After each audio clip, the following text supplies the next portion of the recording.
Ang gusto ko lang po talaga, magkahiwalay na kami ng asawa ko. Tapos yung anak ko mapunta sa akin. Mula Lunes hanggang Linggo ang gawain ko. Gigising ko ng maaga para magluto ng almusal. Opo. Bago papasok ng trabaho, arreglado na, kakain na lang sila. Ang problema, sir, ma'am, pag nagising yan, puro piti ang marinig ko sa kanya, hindi magandang salita. Ang aga-aga pa. Sabi, Bakit? Anong rason? Bakit ka naman niya bubungangaan sa umaga pa lang? ayaw niya, sir, na istorbo na, ayaw na makakarinig na ingay. Pag mayroong pasok po, sir, gigising ko ng maaga, alas 4, asikasong ko yung dalawa kong yung kinder, grade 1, bibili ko ng pagkain yan, almusal, tapos papakainin ko sa kanya, papaliguan ko, tapos toothbrush, tapos ang papabising ko niyan, yung pangalawa kong anak sa kanyang pangatlo. Tapos siya, nagagalit yun pag maingay kami. Bilang tatay ng mga anak ko, masakit sa akin, sa tainga ko, lalo na sa kalubang ko na. Ganun, araw-araw ang ginagawa niyan. Tapos, yan po sa umaga po yan. Pag alis ko niyan, pagdating ko ng gabi, ganun pan marinig ko, puro mura. Tapos paulit-ulit po yan hanggang Sabado. Pagdating po ng Linggo, rest day ko, ang karap ko washing machine, maglalaba. Ayos ka, no? Magmalinis sa sarili mo. Yan lang ang nakikita mo. Hindi mo na yung ginagawa sa bahay? Grabe ka. Ano bang ginagawa mo sa bahay? Di ginagawa sa bahay? Ilan yan? Naiiwan mo? Oh, sige. Tapusin mo pagsalita mo. Ang inayaw ko din sa'yo, ang pananakit mo. Deserve mo yan. Oh. Tapos alam mo ang ugali ng mga anak mo na yan. Minimum mga pananakit na pananalita mo sa akin, na-adapt na ng mga anak mo. Pinapalayas ka ni Papa dito, ayaw mo lumayas. Palamunin ka lang ng Papa dito. Kinakain mo, pinapabayaran ni Papa mo, hindi mo pinabayaran. Wala ka din silbi dito. Tama ba yun? Nandyan ka, naririnig mo, hindi mo maano ang mga anak mo. Dahil ano, sinisisi mo sa akin. Sino bang nagano yan? Ikaw. Salanan mo yan. Tama ba yan?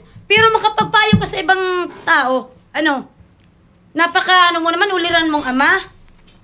Ganito yan. Itong mga ebidensya ko nito sa'yo, alam mo, di ko to tinuloy. Dapat dito din ang takbo ko niyan. Alam mo kung bakit? Nag-iyakan niya sa akin, wala ka. Mama, ayaw namin makulong si Papa. Ako bilang na lang, dahil nasasaktan ako, dahil alam mo yan, na mga yan sa'yo, mga anak mo na yan. Kayo po ma'am, ang sinasabi po ninyo, meron ding pagkukulang si sir. Ano po bang ginagawa din niya sa inyo? Yung pananakit niya, sir, ang ko. Kunting lang po niya, sir. Pananakit, mahilig niyan. Persado po ang kaliwa pa naman yan. May mga singsing po eh. O, itong Lunes lang po. Itong Lunes po. Maayos yung tanong ko, sa mineral po. Sabi ko, saan po ba yung bayad ng mineral? Sabi sa kabila. Alam niya naman po, yung boses ko talagang high pitch.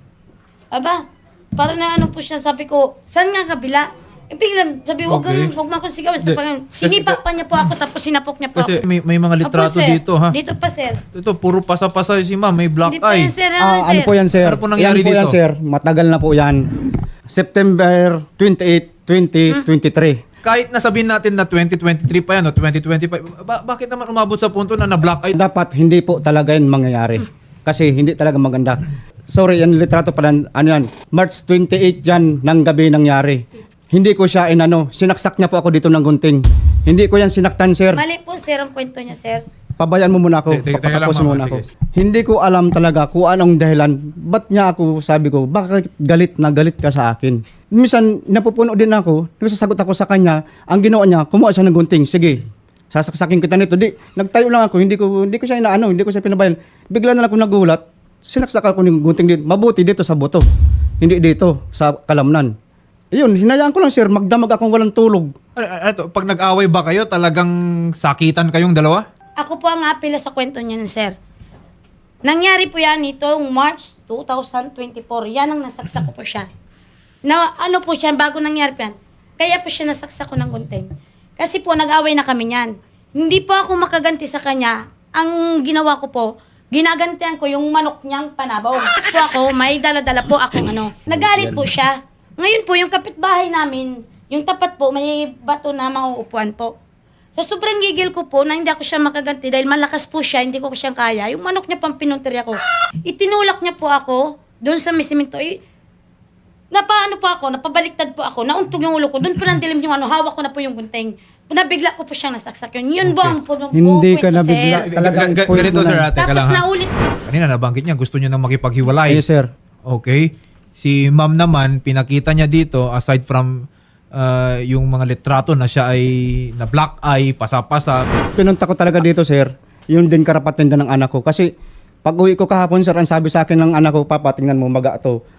Dito, mga pasan. May medical record ko rin Opo. kagabi. Hindi, ganito Tapos po, sabi, sir, ng anak ko, Papa, uwi mo na kami sa Bicol, Papa, kasi baka mamatay kami dito. Okay. Ang hiling ni sir kanina, magkahiwalay na kayo. Actually, kami mismo dito, gusto namin magkahiwalay na rin kayo. Bakit?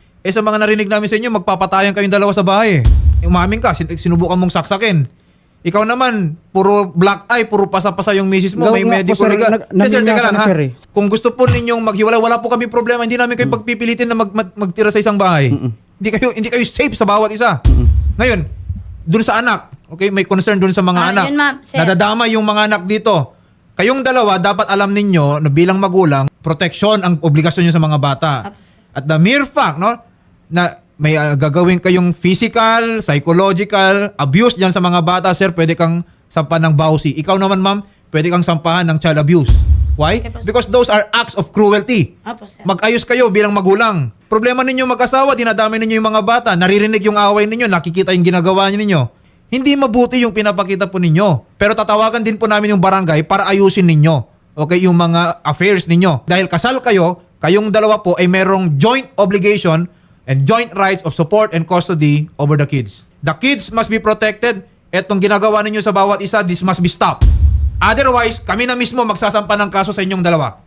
Oo, sir. Sasamahan na lang po namin sila sa tanggapan po ninyo. Ma'am, huwag niyo pong ibababa yung linya and kakausapin po kayo ng staff namin. Ma'am Marites Castillo, magandang hapon po. Good afternoon po. Yes, ma'am. Okay. And Sir Eddie and Ma'am Margin, maraming salamat po. Kakausapin namin kayo sa Okay. kabilang studio. Salamat po, magandang hapon po.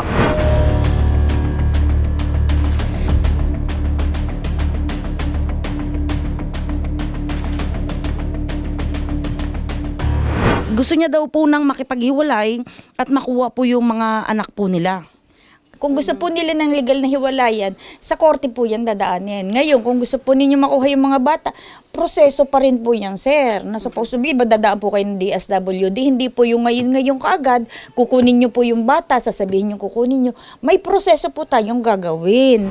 Ganito po kasi, ma'am, mangyayari yan. Hindi kami maghiwalay, ma'am. Mahaba na isang linggo yan, ma'am. Ganun naman lagi, aburido yan. Ano po Lagi. yung nagiging cause ng pagka-aburido ni Mrs. Hindi ko po, ma'am, alam kung anong lagi niyang ano. Nabibigyan mo po ba ng pera? Sa pera po, ma'am, dati, pag sahod, ma'am, every 15 days naman, binibigyan ko 10. Buo yun. Tapos ang ibabawas na yun, gagawin niya bahay. Sa isang kinsinas bahay lang kasi noon, wala kaming baby. Yun lang nababawas doon. Tapos yung pangkonsum sa paglalaba, mga sabon-sabon, yun lang. Tapos pagdating na naman ng another 15 days, bigyan naman ko sa kanya 10. Ang babawasan mo doon, current tubig. Sa akin po yung matitira, doon ko pa rin po kukunin yung allowance ko sa araw-araw. Doon ko rin po kukunin po yung pambili ng bigas. Doon ko po rin kukunin yung pambili namin ulam sa araw-araw. Pag naghingi ako sa kanya ng pera, sabi ko wala na akong pang-allowance sa araw na to. Wala na akong pambili ng ulam. Ang gagawin ko sa kanya, hihiram ako sa kanya ng pera.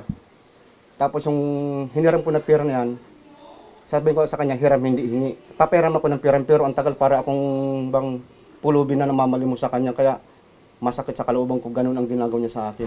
Sir, dapat po yung problema ninyo, inupuan nyo, kulang po kayo sa pag-uusap. Kailangan po yun talaga heart-to-heart talk, Ma'am. kayong mag-asawa. Or kailangan nyo po dapat lumapit po sana kayo sa amin na i-refer po namin kayo sa DSWD for counseling. Ma'am, kung sa pag-uusap, ma'am, kaming dalawa, tinanong ko na sa ilang beses ko na tinanong, ano ba talaga plano mo sa ating sa pamilya, sa mga bata? Ang sagot sa akin, hindi maganda, mura. Kaya nagtatalikod na lang ako.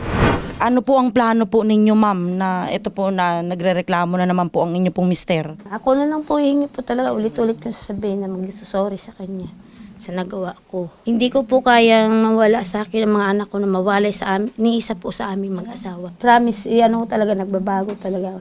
Pinapakita ko naman, naghingi na ako ng sorry sa mga bata. Ayun, pinapakita ko naman po talaga sa kanya na talagang tinutupad ko po yung Magbabago kayo, ma'am. Opo. Hindi ako magabol sa kanya sa pera niya. Ano ko lang po mga bata na ayaw ko pong Mahiwalay. Opo.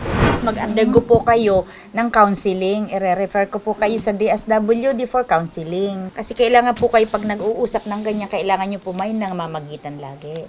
Kasi pag wala pong namamagitan sa inyo, napupunta po sa pag-aaway talaga. Para sa akin, wala namang problema talaga sa akin, ma'am. Ang problema sa kanya kasi siya ang starting lagi ng problema sa bahay. Araw-araw po ako pumapasok sa trabaho. Bago ko pumasok sa trabaho, gigising sila, kakain na lang. Ang ayaw na ayaw ko talaga, yung pinagmumura ako, pati mga anak ko, kaunting diferensya, mumurahin. Sabi ko nga sa kanya, ang pagkagising mo, imbis magpasalamat ka, magdasal ka. Hindi. Puro mura. Mabuti lang sana kung ang pagmura niya, yung alang mahinahon. Hindi. Sigaw, pati buong kapitbahay maririnig.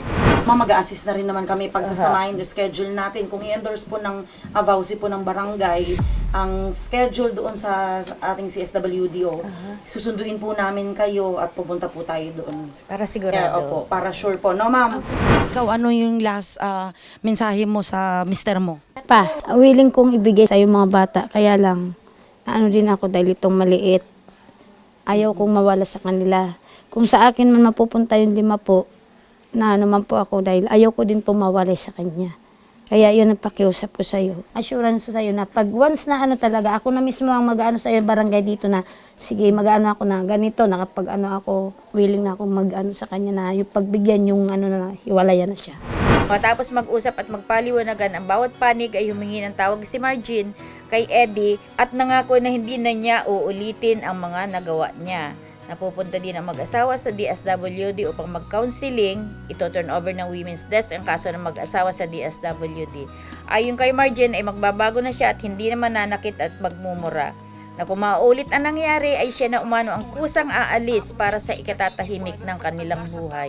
Na tinanggap ni Eddie ang paghingi ng tawag ni Margin at pagbibigyan umano niya ng pagkakataon ng kanilang pagsasama na maayos na nag-uusap ang mag-asawa at nagkasundo na aayusin ang kanilang problema. Dahil merong rapid tulpo ka na masusumbungan. Pag sa hirap ang lahat ay gusto mo ng tuldukan.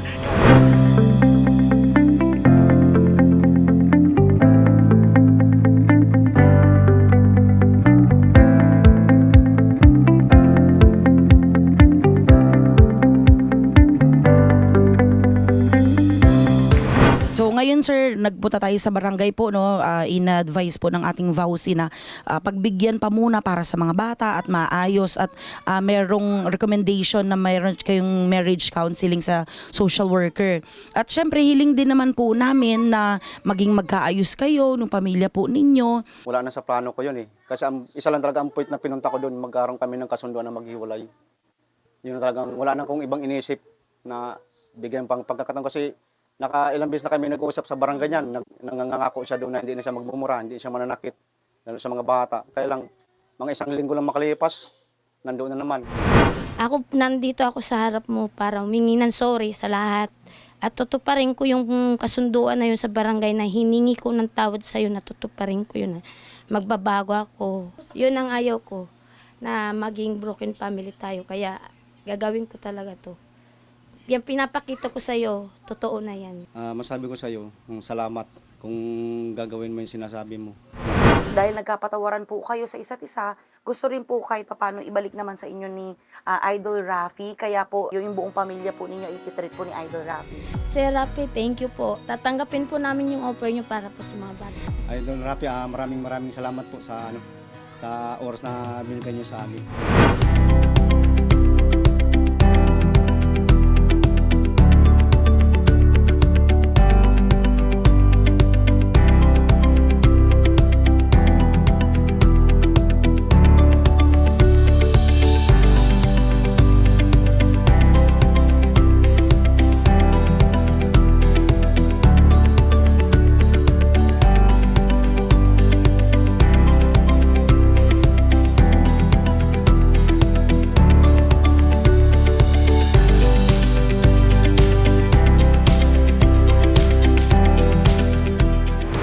Maraming salamat po sir sa oras na binigay niyo sa amin. Sila po ay natuwa. Maraming salamat po sir.